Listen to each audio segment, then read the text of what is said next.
It didn't used to be that way, but they've changed the colors. Yellow is now 12 gauge, the white is 14 gauge. And it's all 3-wire, right? Neutral, hot, and the ground? Well, yeah, some is a 4-wire, and so the new stuff has 2 neutrals and 2 hots in it. So that's, we used to share a neutral with circuits, so we don't do that as much anymore. So you'll still see some white number 12 wire, white number 10 wire out there, but it's old. All the new stuff purchases colored white, 14, 12, yellow, and 10 orange. Can you tell me what in the heck what's the neutral do? I mean, can you tell us in layman's terms how that works? I mean, I can picture a hot wire live, right? Electricity running through the copper wire. It's the return path of the current, so it comes in the hot and back in the neutral, right? Okay, goes in the hot, comes back in the neutral, so it's a circuit. You can interrupt that circuit with a circuit breaker. And circuit breakers are made they also give you overload protection and heat protection too, right? They trip when it gets too hot. And the new arc fault breakers that are required now, arc fault GFI breakers, the arc faults read a difference between the ground, the bare wire, and any differential between the ground and the neutral will trip the arc faults. I'm sorry, the GFIs, the ground faults. Right. The arc faults are read the differential if there's any sort of sparking between the black and the white, I believe. So sometimes, even a bulb blowout will cause that arc fault to trip. So we get sometimes a lot of you get nuisance tripping, but it was really doing its job. It's just picking up an arc, and the arc was the light bulb tripping. But sometimes it's a lamp. They like the old in the bedrooms. You used to have lamps, 2-wire lamp, 2-wire cords plugging the lamp next to your bed. Those cords would get shorted, and they wanted to trip. I think that's part of that arc fault thing. So our arc fault I know GFIs are required anywhere within 4 foot of any kind of a water producing it used to fixture. be 6 feet, but now it's pretty much anywhere. Either it's a GFI or an arc fault, pretty much everywhere. Everywhere. I mean, except for some specific equipment. And those are outlets, duplex and quad outlets. Yep. And that doesn't apply to switching, so. Switching's on arc fault. The lights on arc fault. And in the beginning, the arc faults seemed to always trip under lighting, but they don't seem to trip now. But it's really caused people. We have a job recently. We're working with some other electricians. And we're doing some computerized stuff behind them, but we got there and none of the arc faults would hold. Well, and it's very common. Neutrals get tied together between 2 different lighting circuits, and if they all go together, all the whites go together. Everyone thinks, whites go together, put them all together. But if they're together, the breakers recognize it. So the arc faults have really helped in finding problems that people would never even have diagnosed before. So it's And then once they're buried in the wall, they're pretty hard to fix. Now, what about the idea of a half hot? Because I know we've got a bunch of them in here, half switched outlets, right, for lamps, not completely switched, but like the top would be hot and the bottom would be switched, or vice versa. So is that pretty prevalent? Used to be really prevalent, and we still use them a lot, but we don't use them as primary lighting. Here in some rooms, I think she's using it as a primary lighting. But what has to happen if you want to have it on a dimmer, you have to use a specific outlet that will allow the outlet to be dimmed without burning up a vacuum or whatever. So if you use a standard outlet, anybody can plug into it. And if anybody plugs into the dimmer, they'll burn up whatever they're plugging into it, or ruin it. So basically, if you wanted to put your lamps that were plugged into your half outlets, which were controlled by a switch, and you wanted to have that be on a dimmer, you have a few other hoops to jump through to make that happen? We use a specific device for the outlet and a specific cord end on the lamp. Wow. And then the dimmer will do it. So then the lamp will plug into it, and you can dim it up and down, but no one else can plug into it. Your vacuum won't fit. Yeah, which would suck for your vacuum. It's happening. I mean, vacuums. And that's not a good thing for a vacuum. You might think it would be, but it's not.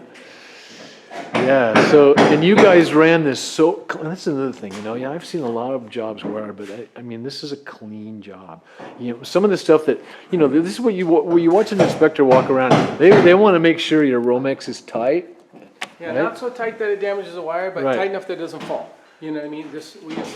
And also tight enough if you happen to be isolating the walls, it doesn't push out, flow out. Well, one of the things is, in the code and all of our rules and inspectors, it says in a workmanship-like manner. Well, that's kind of up to the person, right? And it's up to the inspector to enforce, but I push my guys to make it better, better, better. I'm always like trying to do it better, and you know, they get tired of hearing me, it's not good enough, but it's super important to me. I know if they care about their Are these work. adjustable boxes? These ones aren't, some are. Because that ain't 5/8. That little tab right there is supposed to be that's actually the 1/2 inch tab. So it's a little further than a 1/2 inch tab.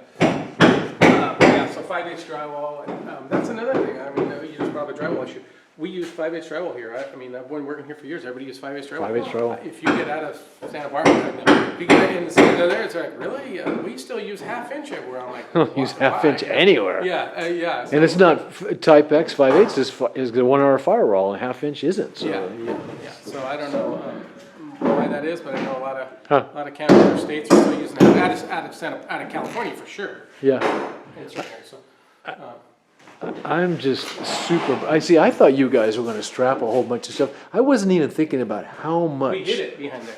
Well, you have some hid behind there, Yeah. the gas pipes behind there, and this Smurf tube, which is taking data stuff, right?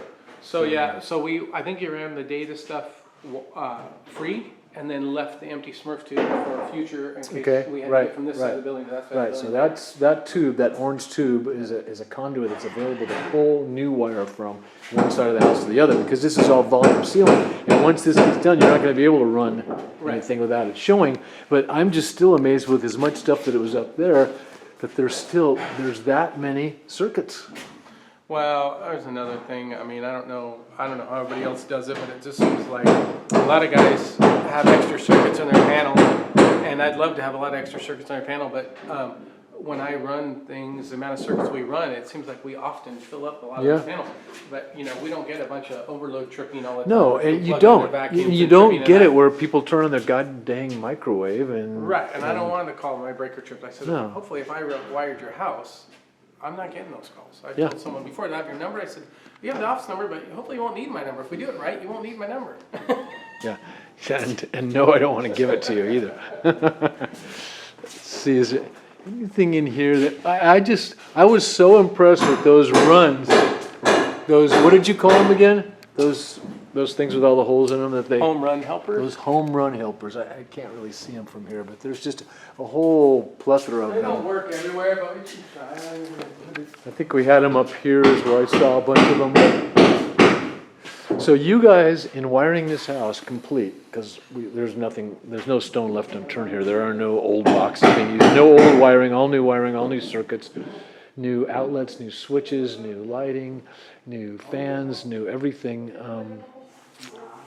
What was I going to say? I'm going to ask you something about it.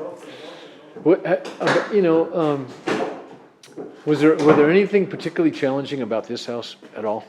Was it pretty standard? I mean, other than getting across. Just getting, not being able to use this, which was attic space that they Right, did in right. open So- seal, getting across here stuff. But Which is a big deal, because normally, in a regular house with site-built truss like this bottom cord right here, that bottom cord, that's what takes the ceiling drywall. And then this is all attic above, which you can run, you don't have to be all that clean about it either, you can just run it forever.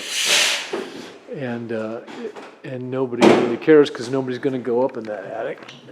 Now here we have a fairly small attic space, and not a whole lot of electrical up there. And then over in here, what did I see in here? God, I mean, look at that.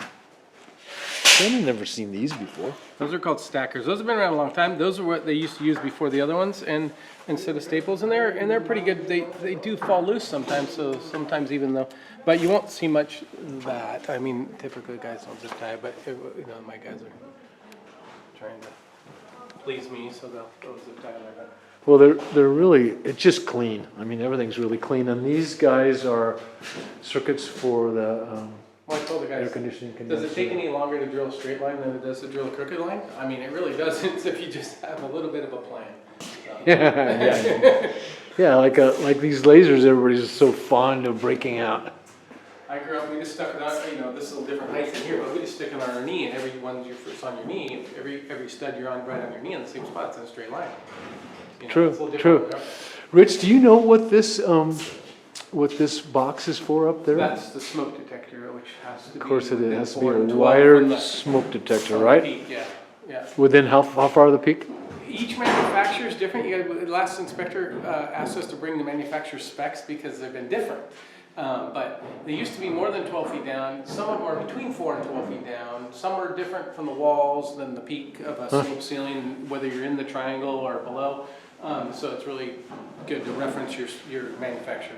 This is another thing I've seen you guys do a lot, which is get spare and empty Smurf tube / conduit for future data runs to places that were going to be virtually impossible to do cleanly without opening a wall. So now what you've got is that tube would get data all the way from the panel, all the way from your kind of main control data box. It would get data. You'd be able to pull it to here, to this spot, all the way across, done after the house is completely done without opening anything up, which is a pretty dang good deal for. Right.